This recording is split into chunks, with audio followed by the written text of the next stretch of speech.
খুব অল্প হেয়ারে এত সুন্দর একটা ফ্লাওয়ার বান তোমরা কিভাবে করবে চলো দেখে নেওয়া যাক। তো hello everyone, I hope you guys are doing well. আর আজকের আমি তোমাদের সাথে শেয়ার করতে চলেছি যে অল্প চুলে তোমরা কিভাবে এত সুন্দর একটা বান করবে এবং সেটা ফ্লাওয়ার দিয়ে সুন্দরভাবে ডেকোরেট করতে পারবে। আজকের আমি দেখাচ্ছি আমার 20শে ফেব্রুয়ারির আমার একটা ব্রাইডাল ক্লায়েন্টের হেয়ার স্টাইল। তোমরা প্রথমে ব্যাঙ্গালোর রোজ যদি পাও তো সেটা জোগাড় করে রাখতে পারো। আর তোমরা চেষ্টা করবে যে ব্যাঙ্গালোর রোজ এবং ব্যাঙ্গালোর জিপসি কালেক্ট করে রাখার। বেশ অনেকগুলোটাই তোমাদেরকে কালেক্ট করতে হবে পুরো বানটাকে কভার করার জন্য।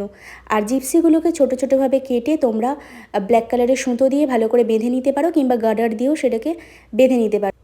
আর রোজগুলোকে তোমরা একটু হাত দিয়ে একটু খেলিয়ে খেলিয়ে একটু একটু বড় করে নিতে পারো, যাতে ফ্লাওয়ারটা একটু বেশি মানে খোলা খোলা বলে মনে হয়।